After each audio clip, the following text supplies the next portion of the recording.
வணக்கம் மக்களே, welcome to the ஃபென்சர் show. இன்னைக்கு ஷோ நம்ம பார்க்க போகிறது தண்டுப்பாளையம் அப்படின்ற தமிழ் மூவியோட ரிவ்யூ. இந்த படத்தில் பார்த்தீங்கன்னா சோனியா அகர்வால், வனிதா விஜயகுமார் மற்றும் பலர் நடிச்சிருக்காங்க.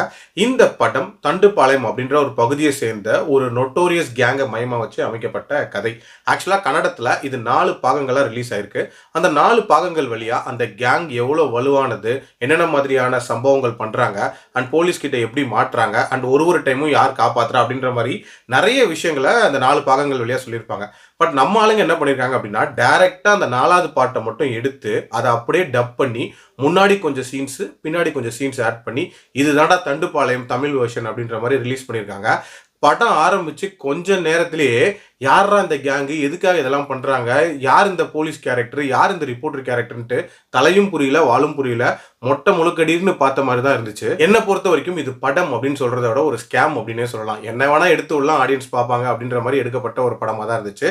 இந்த படத்துல இவங்க ஷூட் பண்ண போர்ஷன்ஸ் அப்படின்னு பாத்தீங்கன்னா, ஸ்டார்டிங்ல வனிதா விஜயகுமார் அண்ட் சோனியா அகர்வால் ஒரு போலீஸ் ஆஃபீஸர் வீட்டுக்குள்ள வந்து வேலைக்காரங்க மாதிரி உள்ள போறாங்க.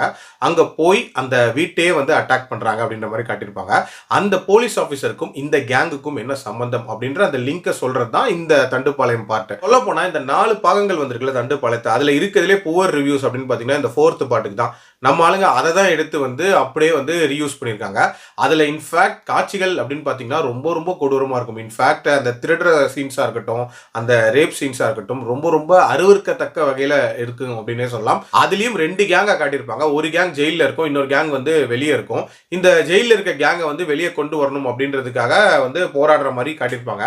அதை தவிர வேற பெருசாக புரிஞ்சுக்கிற மாதிரியான விஷயங்கள் அப்படின்றது இந்த படத்தில் இல்லவே இல்லை. ரொம்ப ரொம்ப ஒஸ்ட்டாக எடுக்கப்பட்ட ஒரு படம். என்னோட ரேட்டிங் இந்த படத்துக்கு 1.5 out of 5. என்ன பொறுத்த வரைக்கும் தயவு செஞ்சு ஸ்கிப் அப்படின்னு தான் சொல்லுவேன். அடல்ட் கண்டென்ட் ஏராளம். அதுக்கப்புறம் உங்க இஷ்டம். மீண்டும் அடுத்த விமர்சனத்தில் சந்திக்கிறேன். நன்றி, வணக்கம்.